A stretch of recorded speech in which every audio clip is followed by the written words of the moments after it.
But ఇన్నేళ్ళు భరించి భరించి సడన్గా ఎందుకు అవుట్ బర్స్ట్? అది కూడా వాంటెడ్లీ చేయలేదు ప్రేమ. ఏమైందంటే వాళ్ళిద్దరు కాల్ చేశారు. కాల్ చేసి నేను కాల్ రికార్డింగ్ ఎప్పుడు ఆన్లో పెట్టుకుంటాను అతని నుంచి కాల్ వస్తే, ఎందుకంటే నన్ను నేను డిఫెన్స్ చేసుకోవడానికి, నా సేఫ్టీ కోసం అనమాట. సో పెడితే ఇద్దరు మాట్లాడి అడిగింది, నీకేం పోలీసులు కోర్టు తప్పితే పని లేదా, నువ్వు అసలు ఆడదానివేనా, నా ఇంటికి ఎందుకు రాలే, నీకు అంతుంటే నీ ఇంట్లోంచి వెళ్ళిపోమంటే నీకు అర్థం అవుదా, ఆ ఇంట్లోనే ఎన్నాళ్ళు ఉంటావు, నీకు సిగ్గులేదా అని మాట్లాడుతూ వచ్చింది. మాట్లాడుతూ నీకు మీడియాలో నువ్వు రాలేవు ఎక్కడికి, నేను ఎక్కడికైనా రాగలను, నేను గల్లీలోకి ఈడ్చి తంతాను, నువ్వు రాలేవు, నువ్వు వస్తే అందరు గుర్తుపడతారు, నీకు భయం, నువ్వు ఎక్కడికి పోలేవంది. ఎందుకు భయము, ఎన్నాళ్ళు భయము, అన్ని ఛానల్స్కి నేనే చెప్తాను అని చెప్పాను. నువ్వు చేయలేవు అట్లాంటి పనులు అంటే నేను ఇంత సాఫ్ట్గా మాట్లాడుతున్నా కానీ ఆ కాన్వర్జేషన్ ఇంకా ఘోరంగా ఉంది. ఎలా అంటే అసలు మనకి బాగా ఏమంటారు, ఒక ఉమెన్ పోట్లాడుకుంటేటప్పుడు బాగా అగ్రెసివ్గా ఎలా పోట్లాడుకుంటారు అలా అరుస్తుంది. తర్వాత అంది, నువ్వు గనక నా పేరు కనుక బయటకు వచ్చిందో నువ్వు బతకవు, నువ్వు ఉండవు, నీ పాటలు ఉండవు, నీ ఇండస్ట్రీ ఉండదు, నా పేరు చెప్పావో ఎక్కడన్నా అని. అతను ఫోన్ తీసుకుని, విన్నావు కదా ఇప్పుడు ఆవిడ చెప్పింది విన్నావు కదా, మా గురించి కనుక ఎక్కడన్నా చెప్పావంటే నీ పీక కోసేస్తాం. ఇలానే ఉంది కాన్వర్జేషన్, మొత్తం రికార్డ్ చేశాను. తర్వాత నాకు భయం వేసింది, ఏమో వాళ్ళు అనంత పని చేస్తే సేఫ్టీ ఏంటి, నా కొడుకు ఎవరు అన్నం పెడతారు. అమ్మ 4 years ago she passed away with lung cancer. నేను ఈ కోర్టు పనులు, సూపర్ సింగర్ 7, అమ్మ ఈ మూడింటికి పరిగెత్తుకుంటూ నా లైఫ్ 2 years అయిపోయింది. నాకు ఎవరైనా అవార్డ్ ఫంక్షన్ కార్డు ఇవ్వాలన్నా బసవతారకంకి వచ్చి ఇచ్చేవాళ్ళు, అమ్మ దగ్గర కూర్చునేదాన్ని. సో అన్నీ భరించుకొని ఇంత చేసుకుంటే నా పేరు చెప్తే నేను చంపేస్తామంటే నా కొడుకుని ఎవరు చూసుకుంటారు, సరే చంపండి కానీ నా కొడుకు గతి ఏంటి అని నాకు భయం వేసింది. భయం వేసి no, this is not the way, I should take one good step. బయటికి వెళ్ళి ఇంకా పోలీస్ స్టేషన్కి వెళ్ళి నేను జరిగినట్టు రాసి ఆ ఫైల్స్ నేను పెన్ డ్రైవ్లో వేసి వాళ్ళకి ఇచ్చాను. ఇచ్చిన తర్వాత ఒక్కటి చెప్పడం మర్చిపోయాను, ఎప్పుడు ఇలా పోలీస్ స్టేషన్కి వెళ్ళడం ఫస్ట్ టైం ఏం కాదు. 498 కేసు పెడితే అతను అరెస్ట్ అయ్యాడు. అరెస్ట్ అయిన తర్వాత డైరెక్ట్గా జైలు నుంచి ఇంటికి వచ్చి కూర్చొని నాన్న రచ్చ చేశాడు ఒకసారి. తర్వాత నేర్చుకొని అతని వల్లే నేను బయటకు వచ్చి నేర్చుకుని, తర్వాత అతని వల్ల నేను ఎక్కడెక్కడికి ఒక అడ్వకేట్ దగ్గరికి వెళ్తాను, ఇంకెక్కడికి వెళ్తాను, అక్కడ కూడా నాకు ఆడవాళ్ళకి వచ్చే ప్రాబ్లమ్స్ స్టార్ట్ అయినాయి. నాకు ఏడుపు వచ్చేది. ఒక ప్రాబ్లంతో నేను వెళ్తే, నువ్వు చీరలో బాగుంటావు, నువ్వు అందంగా ఉంటావు చీరలో, వాట్ ఏ ఫిజిక్, ఎంత హైట్ ఉంటావు, ఎంత బాగుంటావో నీకు తెలియదు నీ గురించి, వై డోంట్ యూ అంటే నువ్వెందుకు అందరిలాగా, నువ్వెందుకు గ్లామరస్గా, నువ్వెందుకు ప్రిఫరెన్స్ ఇవ్వవు, ఎందుకు ఇలా ఉన్నావు అని మాట్లాడటం ఒక సమస్యతో వెళ్తే. ఇలాంటివన్నీ ఈ ప్రాబ్లం వచ్చాకే చూశాను ప్రేమ. అంతకుముందు ఇట్ వాస్ గోయింగ్ కూల్.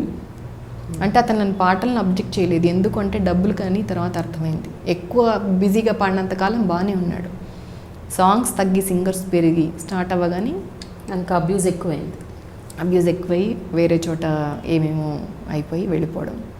ఎందుకు అంటే వేరే చోట అని చెప్తున్నానంటే నా కళ్ళతో నేను చూశాను ఒకసారి, బాబు చూశాడు. తర్వాత ఆ ఇంటి మీద అప్పు చేశాడు మాకు తెలియకుండా బయట నుంచి. అంటే నేనే అతని పేరు మీద పెట్టాను, ఆ ఇంటి మీద ఆల్రెడీ అప్పు చేసేసి నేను అప్పు కట్టను, మీరు దాన్ని ఆక్షన్లో వేసుకోండి, సో దట్ మేము ఎవిక్ట్ అయిపోతామని చెప్పేసి. సో ఎన్ని రకాలుగా మమ్మల్ని మోసం చేయొచ్చు, ఎన్ని రకాలుగా హెల్ప్లెస్గా చేయొచ్చు, అన్ని రకాలుగా చేసేసాడు. బట్ స్టిల్ ఎంత పడితే అంత లేస్తూ, అంత తుడుచుకుంటూ, అంత ధైర్యం తెచ్చుకుంటూ, పిల్లోడు ముందు కన్నీళ్ళు మొత్తం కుక్కేసుకుంటూ.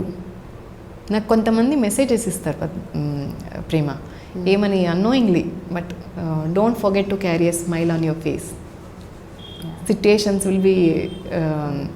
Will give you an examination, but don't give up అని ఇట్లాంటివేవో డైలీ మెసేజ్ వాళ్ళు ఏం మామూలుగా ఇస్తుండొచ్చు, కొన్ని నాకు సైన్లుగా అనిపిస్తాయి అన్నమాట. కరెక్ట్గా ఆ సిచ్యువేషన్కి నీ లైఫ్ అప్పీలింగ్ ఉంటే అవన్నీ చూసుకొని ధైర్యం తెచ్చుకొని రకరకాలుగా నన్ను నేను ప్రిపేర్ చేసుకొని. ఒక ఫ్రెండ్ చెప్పింది, సెల్ఫ్ పిటీని పక్కన పెట్టాలి నువ్వు. దాని గురించి అంతకుముందు ఆలోచించేదాన్ని కాదు. తర్వాత నాకు ఆ సెల్ఫ్ పిటీ అనే దాని మీద కాన్సన్ట్రేట్ చేస్తే నాకు కన్నీళ్ళన్నీ లోపలికి వెళ్ళిపోయాయి, కొంచెం ధైర్యం వచ్చింది. తర్వాత నేను కొంచెం ఒక స్ట్రెంగ్త్ ఉన్న మనిషి. నేను అంతకుముందు నా అపీరెన్స్ అలా ఉండేదేమో కానీ I was so innocent and చాలా హెల్ప్లెస్, చాలా డిపెండెంట్. ఇప్పటికీ కూడా నాకు మంగళసూత్రాలు అంటే చాలా ఇష్టం, నాకు నల్లపూసలు అంటే చాలా ఇష్టం, మట్టెలు అంటే చాలా ఇష్టం. కానీ అతను ఇలా పట్టుకొని అంటే రాగి తీగుతూ ఉన్నాయని కట్టింగ్ ప్లేయర్తో ఇట్లా కట్ చేసి తీసుకెళ్ళిపోయాడు. ఎందుకు అని అంటే మేబీ ఇంకో రిలేషన్లో కట్టి ఉండొచ్చు, but I can understand. But ఒకటే బాధ ఏమంటే ఇష్టం లేదు అని అంటే కొంచెం బాగా ట్రీట్ చేస్తే బాగుండేది. ఉమెన్ కదా, భరించలేరు, అంత అబ్యూస్ని భరించలేరు. మరి కొట్టిన రోజు నోరు మూసుకున్నా, ఏం చేసినా నోరు మూసుకున్నా. కానీ మంగళసూత్రం కట్ చేసిన రోజు ఎక్కడైనా టేక్ ఇట్ ప్రేమ. ఇప్పటికన్నా గుర్తొస్తే శ్రావణ మాసం వస్తే బాధేస్తుంది నాకు. మా చెల్లెలు ఫోన్ చేస్తుంది, మరి లక్ష్మీ వ్రతం ఉంది, వాయనం ఇస్తారా అంటుంది. ఎందుకే నేను అంటాను, ఏం చూసిస్తావు? బట్ స్టిల్ అంతా అయినా ఉమెన్ లాగే ఫీల్ అవుతున్నాను చూడు. I'm not changing.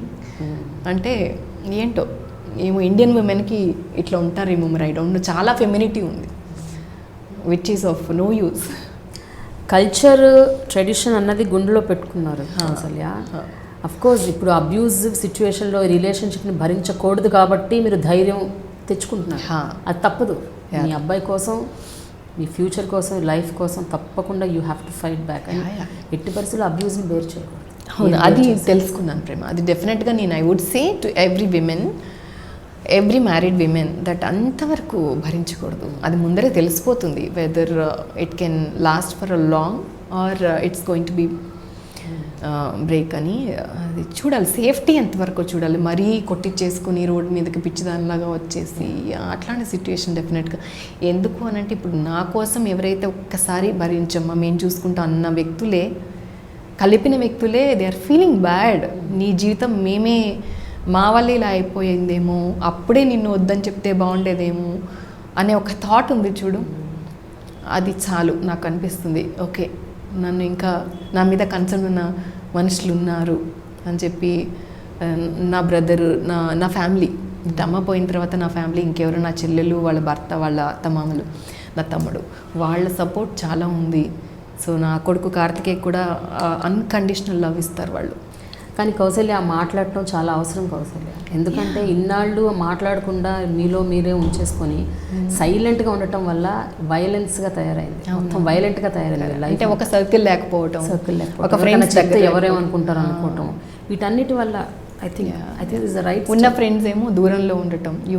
యుఎస్ఏలో ఉన్నారు, 2 ఫ్రెండ్స్ ఉన్నారు. ఇప్పుడు ఉన్నారు, ఎవరున్నా కానీ దూరంగానే ఉన్నారు. ఊర్లో ఉన్నా కూడా కొంచెం దూరంగా. దగ్గరలో సుధా ఒక్కతే నా ఫ్రెండ్ అన్న చెల్లెలైనా అదే. సో తనొక్కడే దగ్గరలో ఉండేది, ఇప్పుడు కొంచెం ఫార్ డిస్టెన్స్కి వెళ్ళారనమాట వాళ్ళు. సో ఇలా మీరు ఇప్పుడు ఓపెన్ అప్ అయి చెప్పడం వల్ల ఇప్పుడు మీకున్న ఫ్రెండ్సే కాకుండా ప్రజల నుంచి కూడా మీకు ఒక కైండ్ ఆఫ్ సపోర్ట్ వస్తుంది. Because people know understand you. నాకు ఒకటే, నా గురించి ఒకరు ఇట్లా రాంగ్గా అర్థం చేసుకుని, తప్పు ఉన్నట్టుగా వాళ్ళు రాంగ్గా అర్థం చేసుకుని నాకు బాధ అనిపిస్తుంది. ఎందుకంటే వాళ్ళందరూ మనకు కావాలి, మనల్ని ఇష్టపడి, మన పాటలు అన్నీ విని మనల్ని ఇష్టపడి ఇంట్లో మనుషులాగా ఎదురుపడితే ట్రీట్ చేస్తారు. అలాంటి వాళ్ళు సడన్గా ఏం ప్రాబ్లం ఉంటుంది, ఇలా అందరినీ వదిలేసి తిరుగుతున్నారేంటి సినిమా వాళ్ళు అని మాట్లాడడం. అంటే సినిమా వాళ్ళు అంటే అన్ని రంగులు అద్దేస్తారా? సినిమా వాళ్ళు అని పెద్ద ఒక కేటగిరీ అంటూ ఉండదు. అందరికీ అన్ని ప్రాబ్లమ్స్ ఉంటాయి, గుడ్ అండ్ బ్యాడ్ అన్ని కమ్యూనిటీస్లో ఉంటాయి. అది క్యాస్ట్ బేస్డ్ కాదు, ప్లేస్ బేస్డ్ కాదు, సినిమా బేస్డ్ కాదు, ప్రొఫెషన్ బేస్డ్ కాదు. Good and bad is everywhere. But understand చేసుకుంటే, అండర్స్టాండ్ చేసుకోకపోయినా పర్లేదు, కానీ ఒక మాట అంటే బాధ అనిపించింది. నాకు ఆ మాటకి బాధ అనిపించింది. అంటే వాళ్ళకి మీకు ఈ సిచ్యుయేషన్ తెలుసా? తెలియదు కదా. So I want to tell you, అందరికీ నేను ఇది సిచ్యుయేషన్ అంటే there is a proper reason లేకుండా నేను అట్లా డెసిషన్ తీసుకోలేదు. ఒక బాబుని పెట్టుకుని నా ఫ్యామిలీ అంటే నాకు ఎంత, every women feel that her family is most important than anything in their life. So అంత ఇంపార్టెంట్గానే తీసుకున్నాను. దేర్ ఆర్ ప్రాపర్ రీజన్స్, కాబట్టి వాళ్ళు అర్థం చేసుకుంటారు. Maybe this is my responsibility to tell them, ఇలా జరిగింది. సగం చెప్తే సగంలానే ఉంది. So I wanted to reveal అనమాట. సో నాకు ప్రేమతో ఉన్న intimacy, maybe this is one of the reason I'm telling you all, please understand. So ఏమైనా మాట్లాడే ముందు ఆలోచించి అంటే బాగుంటుంది.